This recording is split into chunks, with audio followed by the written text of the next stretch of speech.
Hello, and welcome to part 1 of Luke's Rogue One. This month I read Star Wars Legacy, a 56-issue comic series from the late 2000s set in the new era in the Legends timeline. This video will be a relatively objective synopsis of the story, but you can check out my review linked in the description for my personal thoughts and feelings and analysis of the series. Issue 1. We open with a monologue from the holocron of Darth Krayt, Lord of the Sith, stating that he has been waiting years for the right moment to conquer the galaxy, and the time is now. He has made an alliance with the Empire and manufactured a cause for war, splitting the Galactic Alliance apart. He has already taken the Jedi Temple on Coruscant and now strikes the Academy on Ossus, where he intends to kill the last of the Jedi. We see an Imperial assault on Ossus and are introduced to several Jedi, including Masters Cole Skywalker and Wolf Sazan, and their Padawans, Shadow Vow and series protagonist Cade Skywalker. The Masters order the Padawans to evacuate the younglings and take them to safety while they hold off the Sith. Master Sazan gets his arm sliced off and mortally stabbed. Cole Skywalker picks up his fallen comrade's lightsaber and tries to hold the Sith back while the younglings and Padawans get away. Seeing this, Cade abandons Shadow and the younglings to fight with his father. Cole chastises Cade, saying he is putting his own wants and desires ahead of his duties, and that he is a Skywalker and must act like one. Cade takes the seriously injured Master Sazan back to the ship, and Shadow and the younglings watch as Cade very uncomfortably forces his master back to life as Cole is defeated by the Sith. In a fit of rage, Cade decides to take a fighter to go kill Sith, while his master tells him it was wrong for him to bring him back to life because doing so brought Cade to the edge of the dark side. Imperial fighters begin firing on their ship, and Cade takes a small fighter to go buy them time, repeating his father's last line, "We take what is given."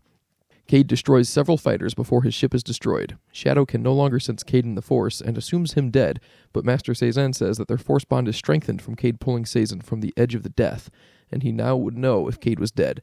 They escape to hyperspace as Sazan promises that he will find Cade Skywalker. Meanwhile on Coruscant, Emperor Rowan Fel is debriefed on the end of the Sith Imperial War and the assumed destruction of the Jedi. Darth Krayt arrives, kills Fel and his Imperial Knights, and takes the throne for himself. Grand Admiral Morlish Veed, who was in cahoots with Krayt all along, swears fealty to him. Krayt then attacks Darth Maladi, his chief of intelligence, for not knowing that it was merely a body double of Emperor Rowan Fel, and the real Fel still lives. Krayt says that Fel cannot stop the Sith alone, and he may seek alliances with the Jedi, so he orders the Jedi hunted down and killed or captured. The issue ends with Krayt confiding in Darth Warlock that his body is failing him, but he felt a murmur in the dark side of the Force drawing life back from death. Krayt vows to find the source of this power and bend their will to serve the dark side. Issue 2 begins with a 7-year time jump. Master Wolf Sazan has orchestrated a secret meeting of 4 Jedi to convince them it is time the Jedi entered the galaxy again to fight the Sith. He says only a Skywalker could unite the Jedi now, but they are attacked by Sith. Sazan and Shadow Vow survive the attack, and Shadow agrees to join Sazan in his quest. We then catch up with Cade, who has now become a bounty hunter with crewmates Delia Blue and Jariah Sin. In a cantina, Cade says that he is here to collect a bounty, but before he could collect or even mention the bounty's name, a Jedi named Hosk panics and runs away. Jariah Sin and Delia Blue capture Hosk as Cade captures Skrieger, their actual bounty, but Cade does intervene slightly to stop Sin from killing Hosk. As they leave, Hosk begs Cade and crew not to turn him over to the Sith, stating no sentient deserves what will happen to him if they turn him in for a bounty, but Cade just says, "It's a hard galaxy," and continues on. We are then introduced to Darth Talon, who is presented to Krayt by her master. Krayt orders her to kill her master to demonstrate and solidify her total obedience to his will. He declares himself to be her life and her death and names her his hand. Krayt sends Darth Talon to seek out deposed Emperor Rowan Fel's daughter in the hopes that she would lead the Sith to Rowan Fel. Darth Talon attacks Princess Marasiah Fel and kills her Imperial Knight bodyguard. Imperial Knights in this era are Force users who fight with lightsabers but are separate from the Jedi. Marasiah Fel is an Imperial Knight as well, but is convinced by her friend Astral Vow to run from Darth Talon. Issue 3 opens with Cade and his crew collecting the bounty on Jedi Hosk. Along the way, Hosk nearly gets away, and Cade has to use the Force to subdue him again, revealing to Hosk that he was once a Jedi. They turn in Hosk and Skrieger to Rav, a very cool-looking Fioran with a space peg leg and elaborate jewelry and a missing eye. As part of the payment, Rav gives Cade death sticks, fueling what seems to be a dark addiction. Sin calls Cade out for it, and Cade deflects back at Sin. We then learn Rav is the one who picked up Cade outside of Ossus 7 years ago at the request of Sin. Sin and Cade have worked for Ravs for several years as pirates before going freelance and basically working for Rav with slightly better conditions. We then go to Bastion, former capital of the Empire before the Sith relocated it back to Coruscant. Rowan Fel shows up and calls upon the stormtroopers there to follow him as the true Emperor by birthright, and most of them agree except for one plunky officer who stands with Krayt and gets shot down by one of the 100 stormtroopers that just swore fealty against Krayt right in front of him. RIP. We are then introduced to Master Antares Draco, leader of the Imperial Knights. Draco and Fel discuss Bastion and how it is the most heavily fortified military base in the galaxy, and they should be relatively safe from Crate. An officer informs them that Princess Marasiah Fel is missing and her protector is dead. Draco gets ready to go rescue her, but Fel calls him off, sensing a trap from Darth Crate. Draco is displeased with this order and says while he doesn't understand, he will obey. Meanwhile, Cade has locked Sin and Blue out of the Mynock, their ship, while he goes to use these death sticks. Before he can, he is visited by Force Ghost Luke, who lectures Luke about his legacy and destiny. Cade does not want anything to do with this nonsense and threatens suicide to shut Luke up. It's really dark. He doesn't use the death sticks, though, and walks out of the Mynock, pretending he was just showering and not having an existential crisis. Just then, Princess Fel and Astral Vow run up, being chased by Darth Talon. Marasiah attempts to Jedi mind trick Cade, whom she assumes is a random pirate with a ship and not the last Skywalker, but when Cade sees Darth Talon, he has some PTSD flashbacks to Ossus and takes her aboard and flies away. Cade finds out who Princess Marasiah Fel is, and now they plan on collecting the bounty on her from her father, Emperor Fel, and then collecting the bounty on both of them from the Sith. Issue 4 is a one-off about some stormtroopers. A rookie trooper is deployed with Joker Squad, who are sent on a mission to take out a fellow Imperial unit that is suspected to defect to former Emperor Rowan Fel.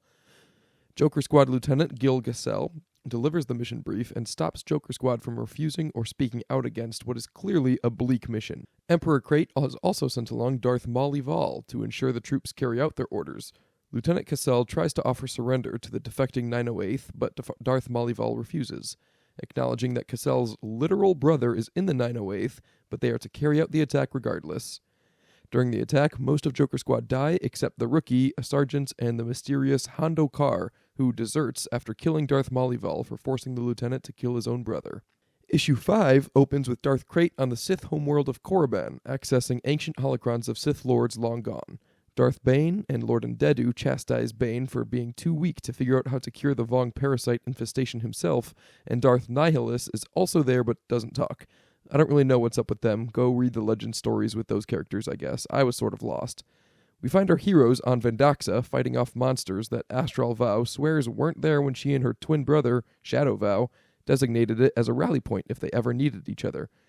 Jedi Shadow Vow and Master Wolf Seizen show up and make quick work of the monsters, answering Astral's call for aid. Cade tries to run away from his literal past, jumping right out at him, but someone name-drops him in front of his former master and fellow Jedi. Darth Talon attacks the group and destroys the Jedi shuttle. Darth Talon kind of whoops on Shadow and Seizen, but Marasiah tries to save them. Wolf calls on Cade to save the princess and escape, bringing back more PTSD flashbacks to Ossus. This time, Cade doesn't run and uses the Force for the first time in 7 years to throw the rubble of the Jedi ship into Talon and end the fight. Twins Shadow and Astral Vow discuss their occupations, and we learn while her brother became a Jedi, Astral became an Imperial missionary. The Imperial mission was started by Fel as a way to rebrand the image of the Galactic Empire to one of benevolence and not oppression. But when Astral reaches out to her superior to get assistance, he immediately turns her over to Crate. So much for benevolence. Issue 6 opens on Bastion, where deposed Emperor Rowan Fel and Imperial Knight Antares Draco have the same conversation as last time we saw them. Fel refuses to send a rescue mission to save his daughter, but now Draco decides to do it anyway without permission. On Vendaxa, Darth Talon calls in reinforcements from Darth Nihil, the Sith Lord who killed Cole Skywalker and almost killed Wolf Seizen, while Delia Blue fixes up the Mynock for everyone to escape. Cade and his former master Wolf Seizen catch up. Cade admits that he walked in the dark side that day to save Seizen and swears that he will never pick up a lightsaber again. Cade and his crew talk about how Cade used to be a Jedi. Delia doesn't care, but Sin is mad. Apparently he hates Jedi. Cade then has a nice conversation with Princess Marasiah about how she has a legacy and responsibility to her people that she was born into, but she won't run away from it because she isn't a weak little punk like Cade. I'm paraphrasing, of course. Antares Draco and fellow knight Ganner Krieg show up just in time for Talon to attack with her reinforcements. Master Seizen fights Darth Nihil again, who has a super cool staff lightsaber, and Shadow Vow fights Darth Talon and reveals he actually has a double-bladed lightsaber, which would have been a cool reveal if it wasn't on the cover of this issue. Alas, this brings up more flashbacks for Cade as he relives his trauma from Ossus. Meanwhile, Imperial Knights also fight other Sith, and Draco reveals that he came to rescue Marasiah Fel against the explicit orders of her father because he loves her. To which Marasiah replies, I know. It was at this point I looked up who these Fel people are and learned that they are indeed descendants of Han Solo, so that's a fun callback.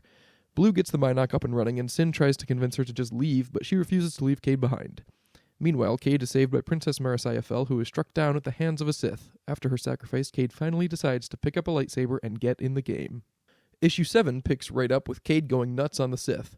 His former master tries to tell him not to use his anger, but Cade is not having it. Antares Draco goes to tend to Marasiah while Ganner Krieg holds off the Sith, introducing himself as Knight of the Empire, saying, "You have betrayed my Emperor, sullied the Empire, killed my friends, and struck down she I have sworn on my life to protect. I will leave your bones for the beasts to crack. Hell yes." Draco realizes Marasiah is still alive and gets her aboard the Mynock. Sazen helps Marasiah get to safety, warning Cade that he cannot defeat Darth Nihil. Darth Nihil agrees with Sazen, still referring to him as One Arm since lopping it off 7 years ago, and offering Cade the mercy of a quick death like his father. Draco and Sazen exchange words about how Fel allied the Empire with the Sith and destroyed the Jedi, but Draco claims that wasn't Fel's order and he was actively against it. This dynamic between the Jedi Order and the Imperial Knights is one of the more interesting parts of the series. Cade is then rescued from his battle with Darth Nihil by Sin of all people, who claims to hate Sith even more than Jedi. Shadow ditches his fight with Darth Talon and is aided by Draco to help everyone escape. It's so nice when everyone works together. Unfortunately, everyone starts bickering right away as Marasiah Fel is dying on board. On her deathbed, she calls for the Jedi and Knights to work together against the Sith. Cade comes in offering his help, but Draco sucker punches him instead, blaming him for her death, which is sort of fair. Master Sazen tries to talk Cade out of helping because he knows how deeply into the dark side it takes him. Cade says that she is what Sazen has been looking for. She is the symbol to unite everyone against the Sith. And beyond that, Cade feels responsible for her since she saved him, and he says, "No one dies for me, never again." Cade saves Marasiah, and Sazen says he can no longer feel Cade in the Force, just like at Ossus. Cade tells Wolf to go away and flashes some ominously yellow Sith eyes. After dropping off the Imperials on Bastion, Cade sneaks away from Blue and Sin and leaves, saying they'll be alright without him. He encounters Shadow and Sazen, who say they can't stay either after what happened with Ossus. Cade agrees to give them a ride off of Bastion, but makes it very clear he won't be becoming a Jedi anytime soon. We'll see, Cade. Meanwhile, Talon confesses her failure to Darth Krayt back on Coruscant and willingly lays down to die for failing him. But he's actually pretty chill because now he knows there's a Skywalker out there he could use to heal himself, and that's the end of the first arc. Issue 8 shows us the end of the Sith-Imperial War from the Empire's point of view. Imperial Moffs/lovers Morlish Veed and Nina Calixte conspire with the Sith against Rowan Fel under the assumption that Veed will be named the new Emperor. Nina Calixte does not trust the Sith to not seize the throne for themselves, though, so she tells Rowan Fel that the Sith plan on assassinating him after the war. She believes this will ensure her and her boyfriend's survival because the Sith will need them to track down Fel. Lady Maladi, Krayt's head of intelligence and assassination, is mad at Nina for Fel escaping because Krayt is mad at her for Fel escaping, and everyone just needs to shift blame down the line. So we have Krayt on top, and then Maladi, and then Nina Calixte. But Nina is secretly working against the Sith. Issue 9 starts with the Sith trying to find Cade. Maladi is torturing information out of Hosk Trayless, the Jedi that Cade had turned in for a bounty. Holding out for as long as he can, Hosk's will is broken, and he tells Maladi about Cade and Rav and Sin and Blue, and that he suspects Cade was once a Jedi. Maladi then orders Nina Calixte to find Cade, but not to divulge the information to anyone else. So Nina immediately tells her boyfriend, Moff Morlish Veed, about Cade.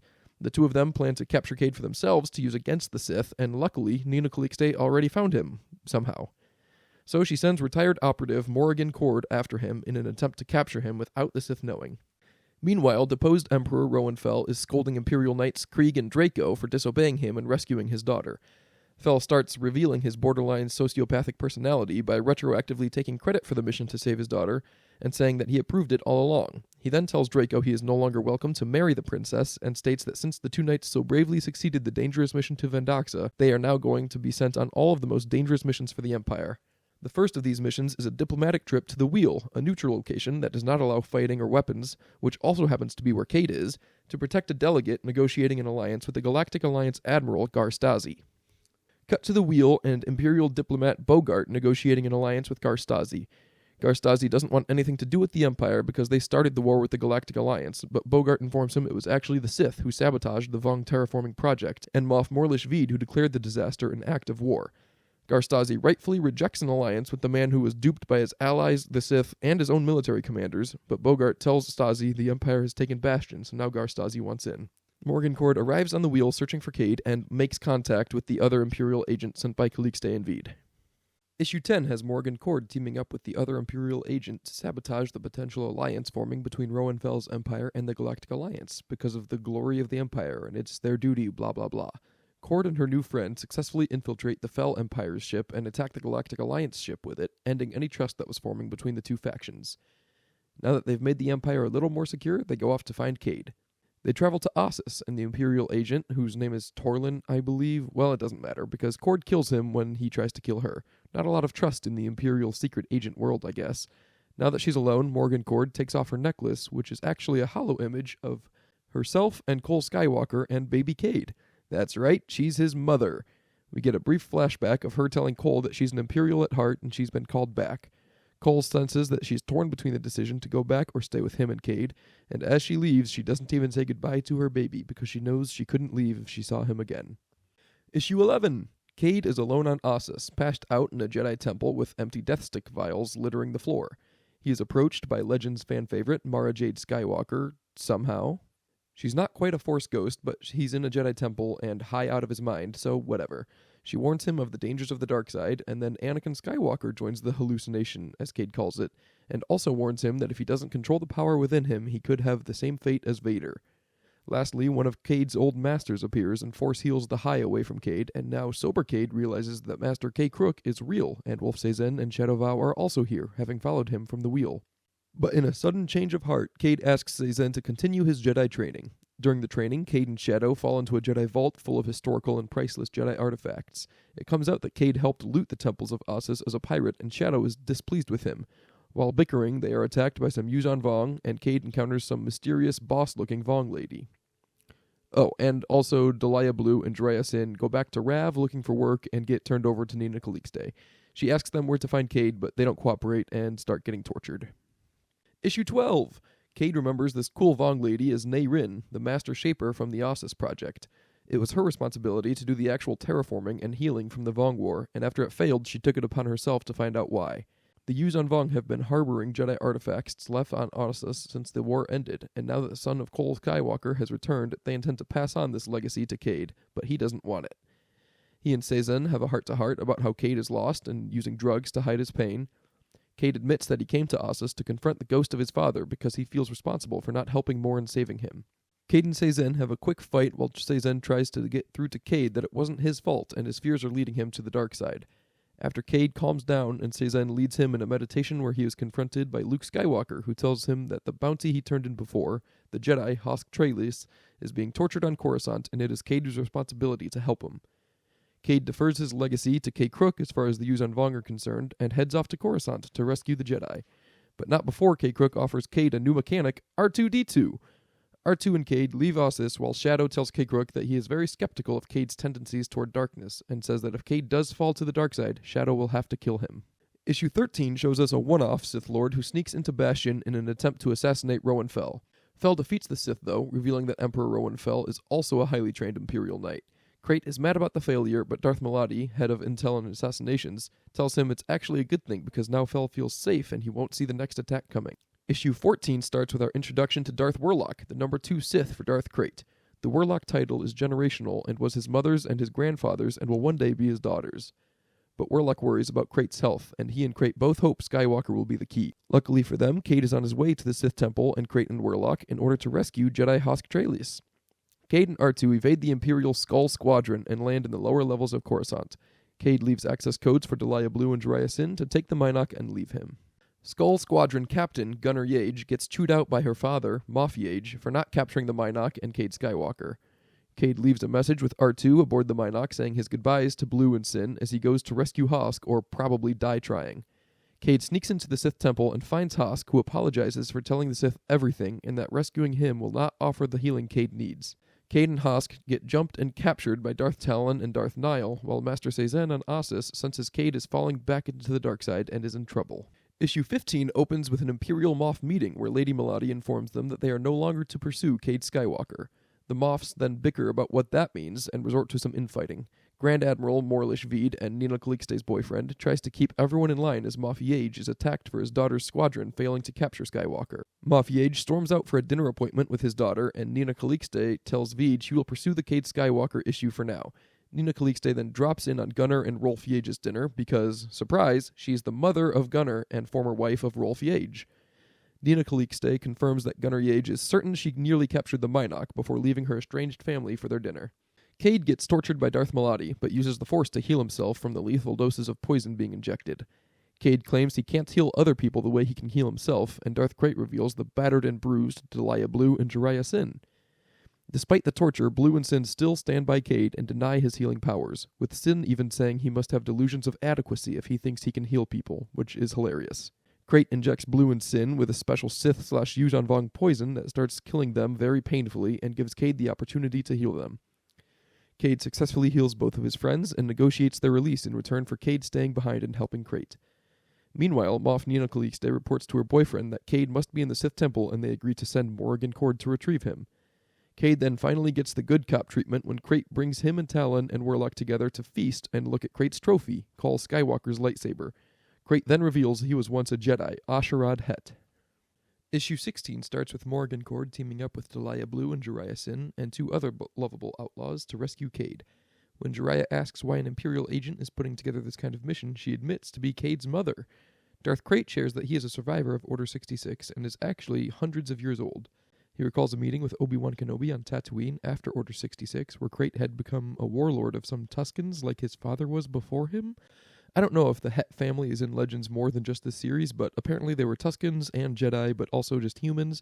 I don't know. Moving right along, Obi-Wan cut off Asherad Het's arm in combat and took his Tusken mask off when they came knocking on the Lars homestead. Asherad Het was then outcast from the Tuskens. During all this storytelling, Cade and Talon fight with each other, and Cade nearly kills her. Krayt orders Cade to force heal her, stating that Talon is to be his teacher as Cade pledges himself to the Sith.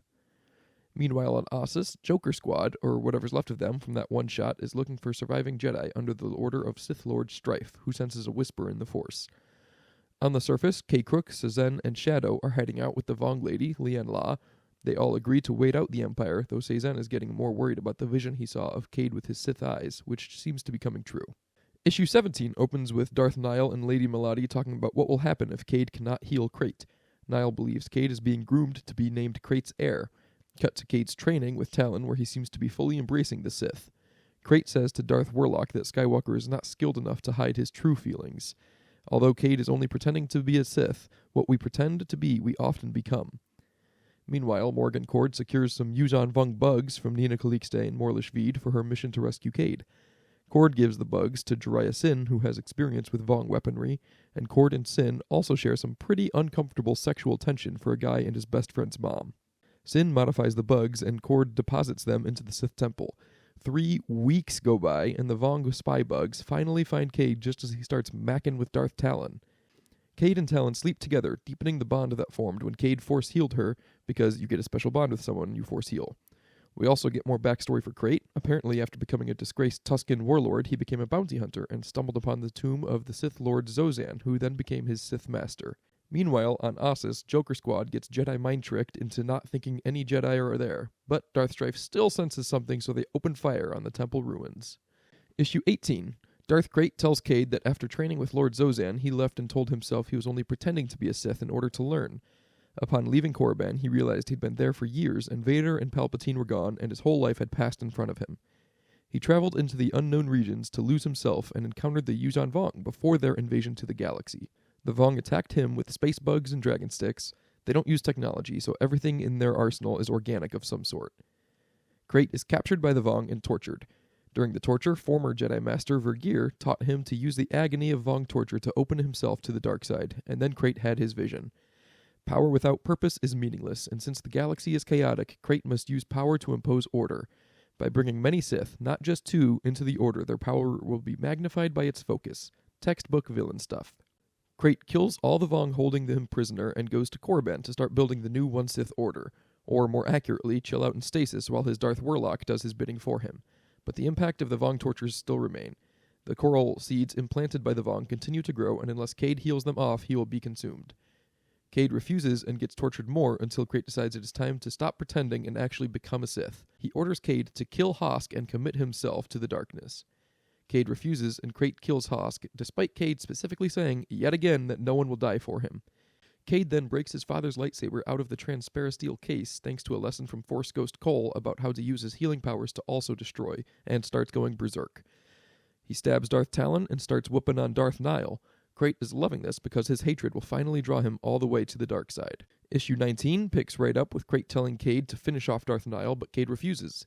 Darth Krayt and Cade then have a proper duel that is interrupted by Morgan Cord, who shoots Krayt in the back and gives Cade the chance to jump out the window onto the Mynock. Cade and his crew escape to hyperspace just after Sin tells Cade that it was his mom who rescued him. Cade and Cord speak briefly over a comm and he vows to find her. Elsewhere on Coruscant, Veed and Nina Calixte bicker about how disastrous this has all gone. They did not capture Cade, and the Sith lost Cade in part due to their intervention. Nina convinces Veed that this is better for them in the long run. Veed offers his compliments for Calixte's agent Morgan Cord, and after leaving, Nina pulls out the hollow necklace of Morgan Cord, Cole Skywalker, and baby Cade, revealing that Nina Calixte and Morgan Cord are actually the same person. Issues 20 and 21 are a two-parter about the Galactic Alliance.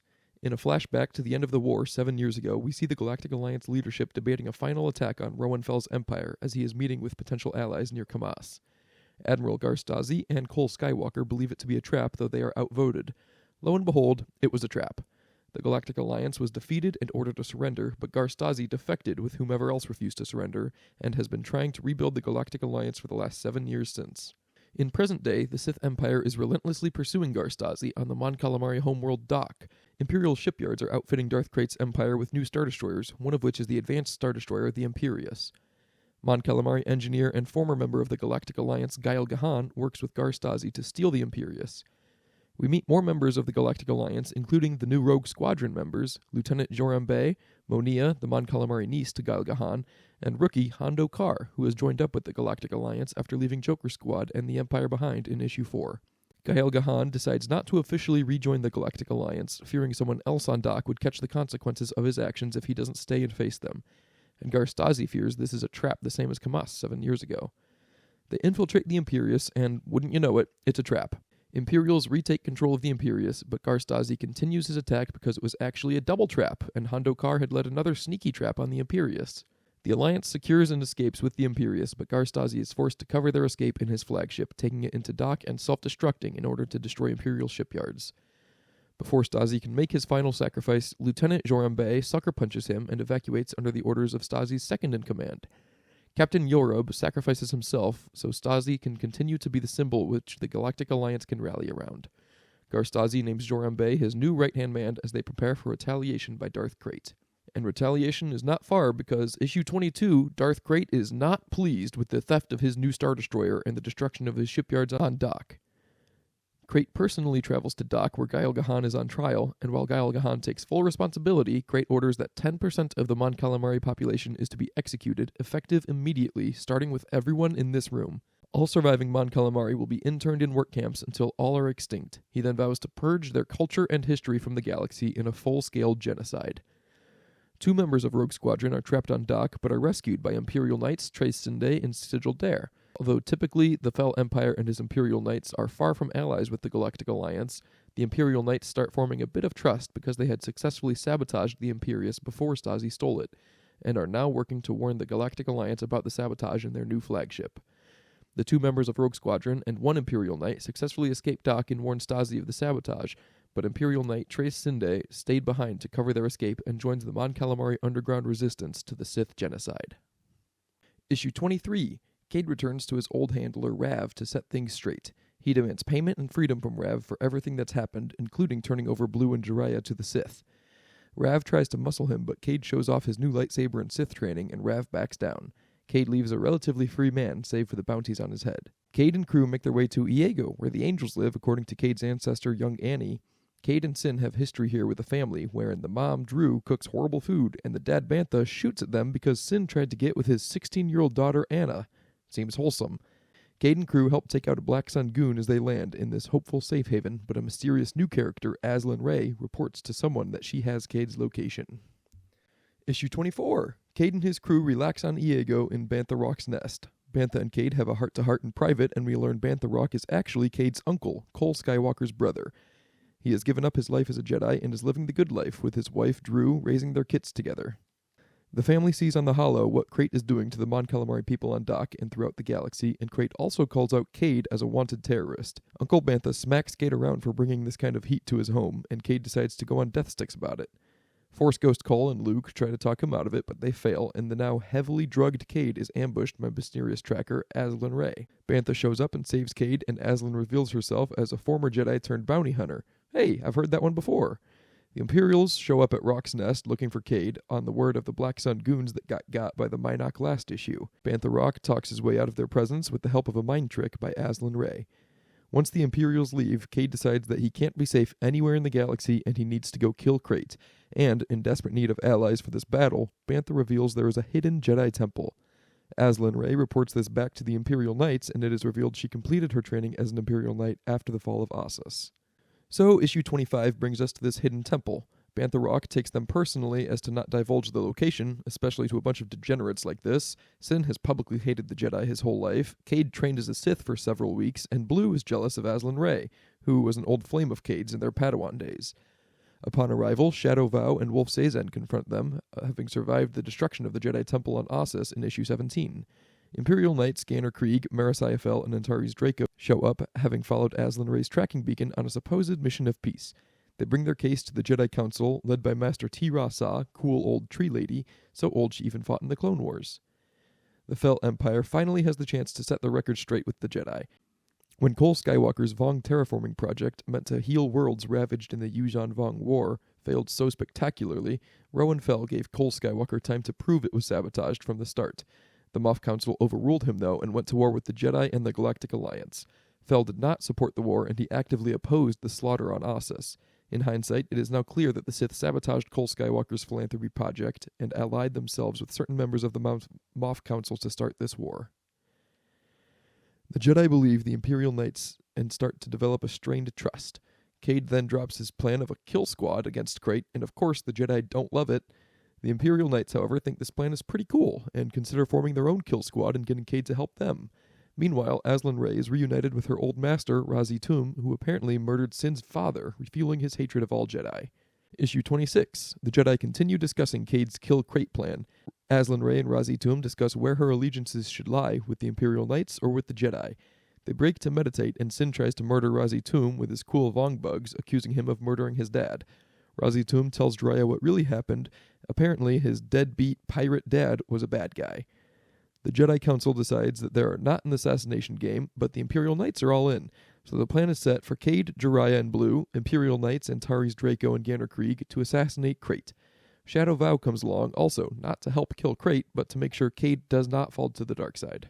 Issue 27 is another one-off where Darth Warlock tries to find another Sith way to heal Crate. He uncovers the tomb of Darth Endedu, who is able to come back to life and fight Warlock. Well, all those hundreds of years being dead made Endedu pretty rusty, I guess, because Warlock wins and destroys Endedu's tomb and body and texts. He learns nothing. This issue probably would have been cool if you're a big Legends fan and knew who Darth Endedu was, but we'll move on. Issue 28 is the first part of the 4-part conclusion to the Vector crossover event. The first 8 parts of this 12-part story take place in the Knights of the Old Republic, Dark Times, and Rebellion comics, which I have not read, but this issue is pretty gracious with introducing the story to just Legacy.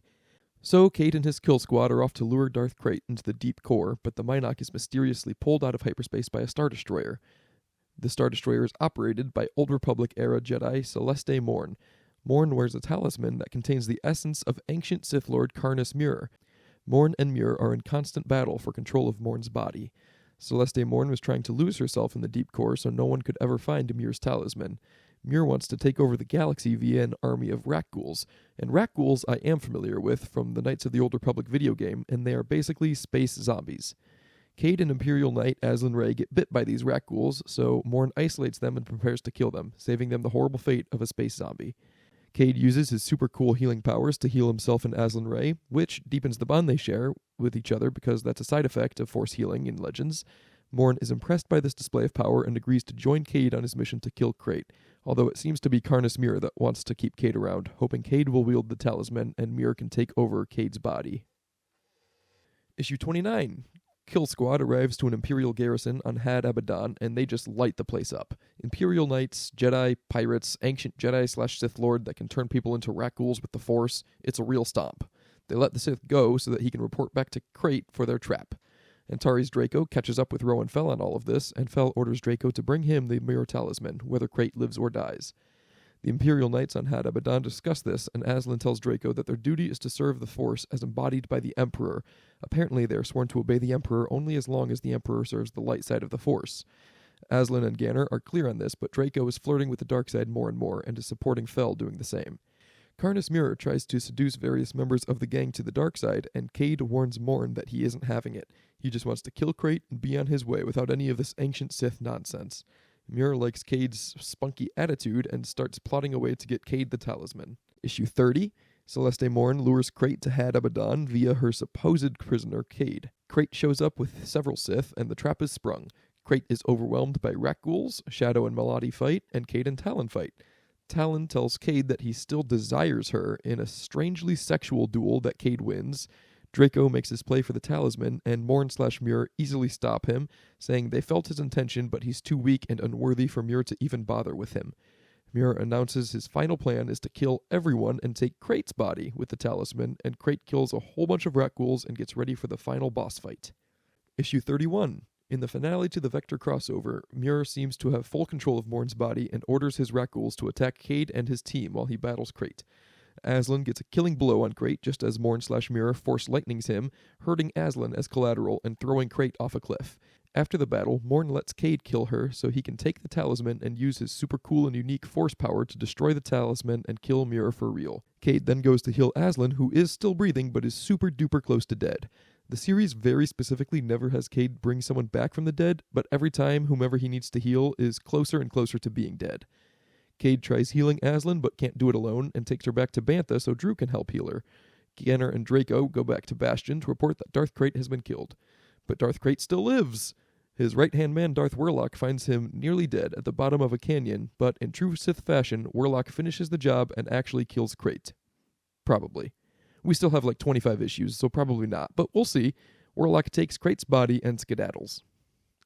Issues 32 and 33 take place concurrently with the Vector crossover we just read, and they tell the story of Imperial Knight Trace Sinde aiding the Mon Calamari freedom fighters on Dock. We are introduced to Sith scientist Vol Isen, who is working to fulfill Crate's order of genocide. Isen summons the Sea Leviathan. As the Leviathan kills Mon Calamari, it absorbs their life energy and their sentience.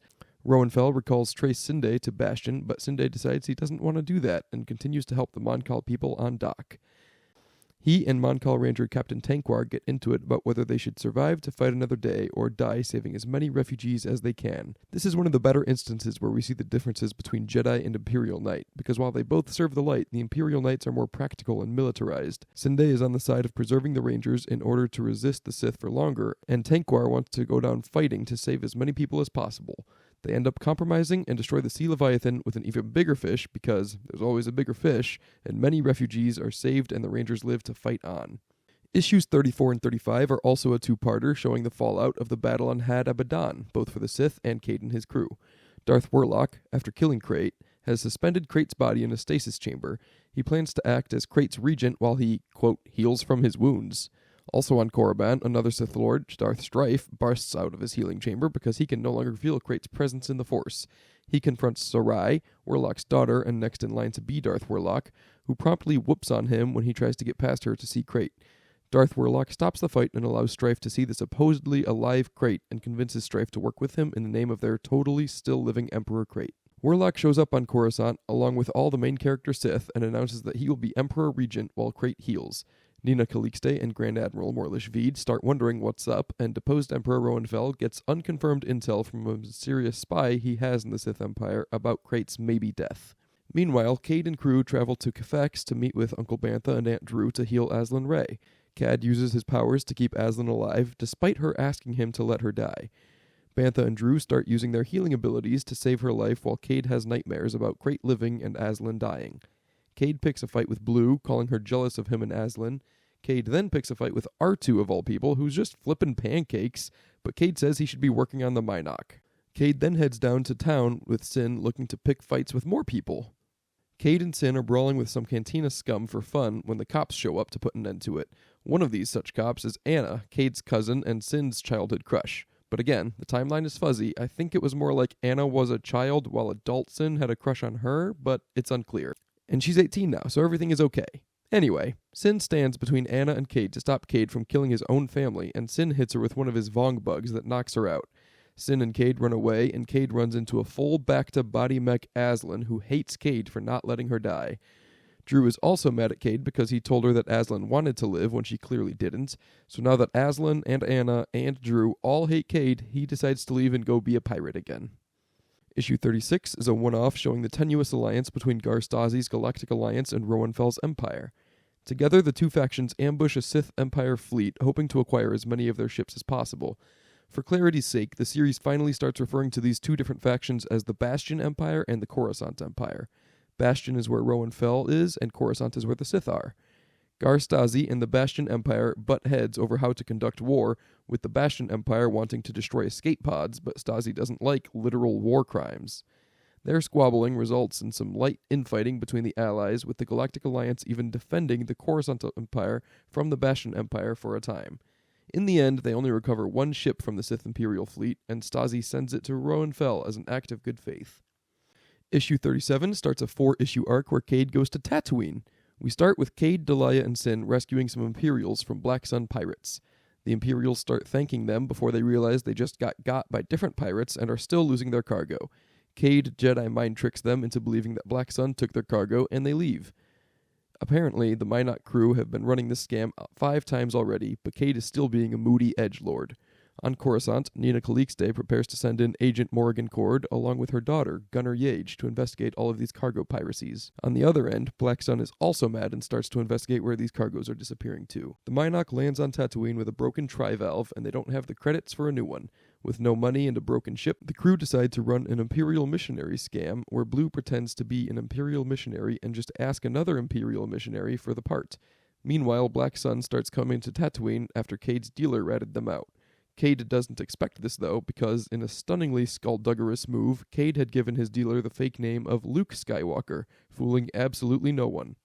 Black Sun sends assassins to take care of Cade and Gunnar Yage on the information/request of a corrupt Imperial moth on Tatooine who just wants to live her life double-dipping with Black Sun and the Empire and not any of this secret agent and Skywalker stuff. Issue 38 shows us these assassins hunting Cade, one of whom has retractable face tentacles that she sticks in people's noses to kill them and take their soup? Cade gets taken by Yage, but the assassins pin down Cade and Yage in the desert. The two humanoids look to share one kill each so they can each eat the Force soup, and the third just wants to kill everyone. Cord picks up Sin, who tells her that Cade went off with a girl from the cantina, and they go together to find Cade and Yage. The assassins lose Cade and Yage in a sandstorm, but as Enzadi, they can track the scent of their soup, as they call it. Back on Coruscant, Warlock appoints Grand Admiral Morlish Veed as Imperial Regent, under the condition that Veed complies with Krait's will as dictated by Warlock. In the sandstorm, Cade is led to the Lars homestead by Force Ghost Luke. He and Yage hole up and fight over who is at fault in this war. They end up getting to a nice middle ground, where Yage admits Ossus was never her father's plan, and Cade admits Moff Yage was only following orders.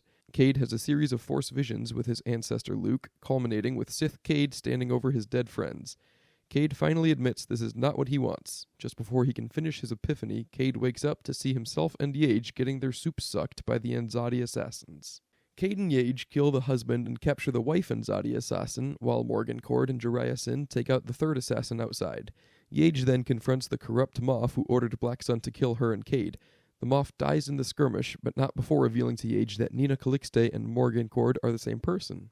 Cade, Sin, and Cord and their Enzadi hostage travel to Black Sun to settle things, with Cord poisoning the Enzadi and offering the antidote in exchange for her help confronting the Black Sun Vigo.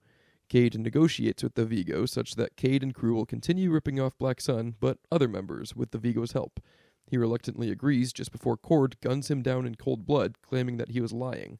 Cade freaks out on Cord and nearly kills her before he pulls back, claiming that isn't who he wants to be. Cade leaves Cord, telling her she is nothing to him. After that very tense exchange, the Enzadi soup lady kindly asks for the antidote to her poison. Cord gives her something, but in the next panel she's lying there dead with the Vigo. Meanwhile, Delia Blue fails her scam to get the tri-valve from an Imperial missionary, but, failing with heavy advantage, she gets the part anyway because the Imperial mission is to help those in need, and she is in need. Blue starts crying at this act of kindness, and the nice old missionary tells her she has more worth than she thinks. Issue 41 is a nice little one-off about the Galactic Alliance, and specifically Rogue Squadron. They successfully complete a mission to smuggle Mon Calamari refugees to safety. Hondo Kar plays a big role in it, and has his backstory fleshed out also. During the Sith Imperial War 7 years ago, the Galactic Alliance hired the Mandalorians as mercenaries. During a battle, Chernin Ordo, the current Mandalore himself, is killed and the Mandalorians are betrayed by Yaga Aux, who is working for someone else, most likely the Sith. Hondo Carr and his war buddy Vivek barely survive the chaos, and Carr starts putting on stormtrooper armor in order to survive and eventually expose Aux. Vivek pretends to try to kill Carr once he's in the stormtrooper armor to really sell it, and Hondo officially joins Joker Squad that we met in issue 4. In present day, the Rogue Squadron mission is interrupted by Hondo's Mandalorian wife and daughter of Vivek, who has been hunting him for the last 7 years. Vivek and the other Mandalorians were told by secret traitor and Mandalore Yaga Aux that Carr murdered Vivek Sr. and deserted. Carr sets the record straight with his wife, leaves the Rogues, gets his Mandalorian armor back, and sets off to take down Yaga Aux. This is unfortunately the end of Hondo Carr's presence in the series, and the Legends timeline was discontinued shortly after, so we never see more, but it was pretty cool while it lasted. Issue 42 shows more alliances being solidified between the Jedi and the Galactic Alliance, and the Jedi and the Imperial Knights. Imperial Knight Sigil Dare and Jedi Master Asak Dan travel to Dock to retrieve Imperial Knight Trey Sinde, who informs them that he does not intend to leave Dock because the Mon Calamari people need him. Dare and Sinde have a cool little duel over whether their duty is to the will of the Emperor or the will of the Force. Master Dan steps in and offers to take Sinde's place with the Mon Calamari people on Dock so Sinde can return to Bastion with Dare. Everyone wins. Except Master Dan, because Dock is being very actively exterminated. Meanwhile, several Jedi are aboard the Alliance when a traitor shoots Garstazi in the back and leads the Coruscant Empire to them. In the chaos, former rogue Joram Bay steps up as a great leader while the Jedi help protect the Alliance and heal Stasi. With the Galactic Alliance and Jedi working together, the Coruscant Imperials are successfully repelled and Stasi survives his wounds. He then confronts his would-be murderer, who is just a poor little Mon Calamari guy whose wife and child are still on Dock. The Sith used his family against him to force his betrayal. Garstazi says they will contact Master Dan to see what they can do for his family, but this poor little pawn that was just trying to save his family is going to be court-martialed, found guilty, and executed. Stasi personally forgives the man but does not excuse his crimes. It's really sad. Issue 43 is a long-overdue backstory to this Ossus Project disaster that was allegedly sabotaged by the Sith. The planet Wayland was ravaged and mostly destroyed during the Yuuzhan Vong War. After the war, Cole Skywalker leads a project to use the same Vong technology that devastated Wayland to rebuild it. The work is successful for a time, but 6 months later, many of the Wayland locals were turned into monsters, and Cole left as the enemy to the people of Wayland that he was trying to help. In current day, the Mynock crew is living the good life on Blue's homeworld of Zeltros until their former pirate handler Rav shows up. He offers them a 1 million credit job to go kill someone on Wayland, and even though Cade has renounced piracy and Rav several times before, it's 1 million credits, so why not? Back on Coruscant, Regent Morlish Veed meets with the other Moffs and informs them of his cutting-edge intel that the Jedi are meeting with Rowanfell on Agamar, and that they're going to kill all of them. Nina Calixte is worried about where Veed is getting this intel because she's always been his source, but now his regent, he thinks he's the man and tells Calixte that they are not equals, he will soon be emperor, and he's cool and she drools. Again, I'm paraphrasing. On Bastion, Aslan Ray gets an armor upgrade and she can have her face out. Good for her. At the Hidden Jedi Temple, Wolf Sezen outfits himself with a cool prosthetic arm and goes to go help Cade after having a vision that Cade needs help. And boy does he, because Cade was on Wayland when the Ossus Project failed all those years ago, and he is using death sticks again and falling apart at the notion of returning. Issue 44. The Mynock crew are fighting off some creatures that Rav totally didn't tell them inhabit Wayland, and Blue gets taken while Sin and Cade are knocked out. Cade wakes up to discover he was taken by a monster bird for dinner, but ends up using the beast as a mount, which is pretty neat. Sin wakes up to find that he was rescued by a new character, Fiona T. Fiona is the daughter of a Jedi who got the shit end of the genetic pool and isn't a Jedi herself. She's been on Wayland since the end of the war trying to prove that the Ossus Project was sabotaged and rescuing locals from the Vong monster disaster. She and Sin team up, and Sin gets a sick new weapon named Beast of the Vines. It's a Yuuzhan Vong kind of thing, but he can use it like a whip or like a staff or wear it like a belt while he isn't using it, and it's alive? What? This is so cool. Meanwhile, the Coruscant Empire is en route to Agamar in hopes of ending this war once and for all. Sith warriors are now part of the Imperial Navy, with one of them being the new squad leader of Gunnar Yage's Skull Squadron. Not liking her last encounter with Veed, Nina Calixte full-on deserts and speeds off to warn the factions on Agamar about the attack. Also en route to Agamar is the Bastion Empire, and Emperor Rowanfell is having a nice sparring session with his childhood friend and fellow knight, Trey Sinde. They have a nice philosophical debate about whether there is any cost too great they could incur in order to defeat the Sith. Sinde says that if Fel falls to the dark side, defeating Krayt, then he will become Krayt and the knights will be obliged to kill him. Issue 45. On Wayland, we see that Darth Maladi is really the one pulling the strings, having orchestrated Cade's mission. She uses her position as head of intelligence to deduce that Krayt is dead and starts acting on her own plan to take control of the Sith. She has developed a new weapon that will rule the Sith with fear and wants to test it on Cade, because if it works on Cade, it'll work on any of the Sith. She tells Darth Nihil of this because she wants him to be the public face of the Sith once she seizes control, and he seems to be on board so long as Krayt is really dead. Cade finds Blue in the same Vong torture device that Krayt once used on him. She has some Vong thing attached to her back, and Cade tries and fails to remove it with his healing abilities. Maladi confronts Cade and tells him that if he can heal Blue, then her new weapon is a failure. Wanting to know for sure, she gives Cade full reign to help Blue. Cade starts dipping deeper and deeper into the dark side to try to save her. The Jedi and Bastion Empire prepare to meet, and Trace Cinde has a heart-to-heart with Antares Draco about how if it comes down to it, it's Draco's duty to save the Emperor before the Princess, despite the way he feels about her. As the negotiations start, Nina Calixte barely warns the Jedi and Bastion Empire of the attack on their summit with the help of a very cool Triceratops. Jedi and Imperial Knights fight with Sith, while the Coruscant Imperial Navy fight the Bastion Imperial Navy. In the skies, Skull Squadron's new Sith leader orders them to fire on ejected combatants, which is a war crime, and Yage refuses, but luckily one of her other squad mates starts doing it before the Sith kill them all. Issue 46. Wolf Sazan arrives on Wayland and joins up with Sin and Fiona to help Cade. Together they start to overpower Maladi, and she runs off and sets the self-destruct on her lab. In a fury, Cade is very, very close to falling to the dark side while healing Blue, but it still isn't working. Sazan tells him that he must use the light side to heal her. He says that the light side of the Force has led him across the galaxy to be with Cade at this moment. Cade tells Sazan to get Sin and Fiona to a safe distance, while Cade finally embraces the light and saves Blue by focusing on the love he has for her. They all survive, and Sazan yet again asks Cade to join the Jedi, but Cade refuses, saying that he's not a Jedi or a Sith, but the Force has made him the Sith's worst nightmare. Time to make war. Meanwhile, Nile goes to Korriban to enter Krayt's healing chambers, and Talon goes with him, and they both see that Krayt is missing. Issue 47's cover is titled The Death of a Planet, and the first page is titled The Fate of Doc, and yeah, this is a pretty sad one. Rogue Squadron is making a recon run on Doc and find what they think is a new landmass, but it's actually just millions of bodies. Sith scientist Vol Isen has tweaked his bioweapons to just kill everything. Apparently Warlock has ordered the extermination of all life on Doc without telling Regent Veed. Veed gets mad at Warlock about it, but is promptly put in his place. Garstazi tries to convince the Bastion Empire to help rescue whomever they can on Doc, but they say it's a Sith trap that they didn't kill everyone on Doc yet. Garstazi doesn't care and goes to fight anyway because, quote, if we choose to do nothing, then we kill hope. The Sith kill lots and lots of Mon Calamari during the rescue, but eventually Fel's Empire comes to help. They rescue everyone they can, but they have to leave a lot behind still. It's super sad again. Oh, and Nile tells Warlock that Krayt is missing. Issue 48 shows us the fallout of the ambush on Agamar. On Coruscant, Princess Marasiah Fel is brought in as a prisoner and taken by Darth Havoc, while Moffs, Yage, Veed, and Calixte talk about how the Sith are taking over. Veed still doesn't see it, and Calixte defected long ago, but now Yage is starting to turn also. The Minot crew, now including Wolf Sazan, start slaughtering Sith, looking for Volisen to get revenge for Doc. Volisen, however, is off destroying another planet, this time Dasucha, who aided Mon Calamari refugees from Doc. Dasucha dies while Skull Squadron is ordered to fire on the civilian transports trying to escape. Joker Squadron is down on the ground of Dasucha, double-tapping anything that might still be living.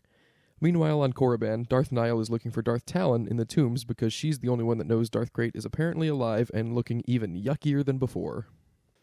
Issues 49 and 50 are a two-parter. Back on Bastion, the Fel Empire is discussing what to do about Princess Marasiah Fel being captured by the Sith. Antares Draco is confident she would never break under Sith torture, but Fel sends him to go rescue her anyway, and if he can't rescue her, to kill her. The Minot crew is hired by the Hutts to kill Volisen, which is super convenient for Cade because that was his goal anyway. However, the Hutts went about it by leaking to the Empire that Garstazi and his refugees are hiding out on Utapau, luring the Sith and Volisen there to destroy the whole planet. Risky gambit if you ask me, but hey, desperate times.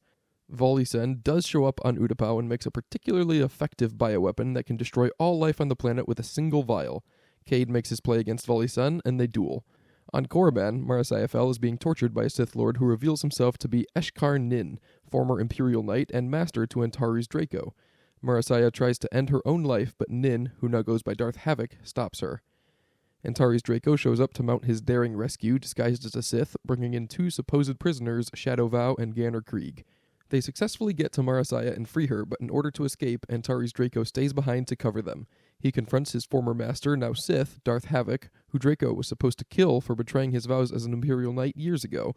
Meanwhile, Crate reveals his final plans. He has Sith troopers that he's been growing for decades, culling those strongest in the Force shortly after birth and turning them into completely obedient cyborgs. He has a cool fleet of super powerful ships, and he finally reaches out into the dark side and sends ripples to all who serve it, revealing his survival to them.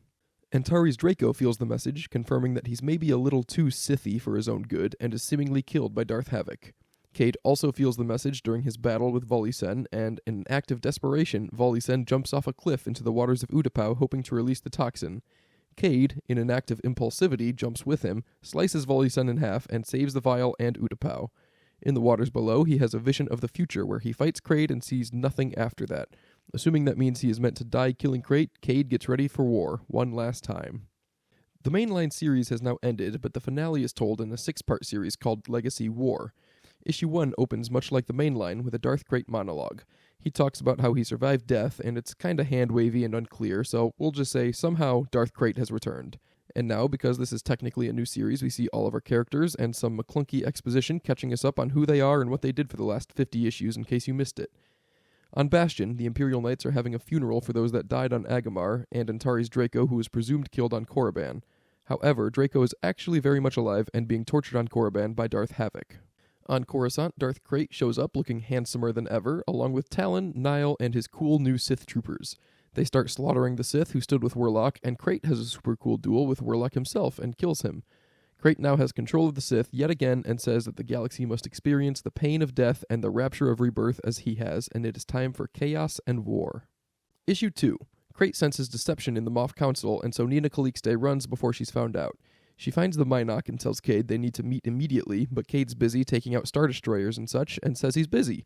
So she tells him to meet her at a certain place in 3 days. Must not be that urgent. On Bastion, the Fel Empire is losing ground to the Crate Empire with their new weapons and Sith troopers.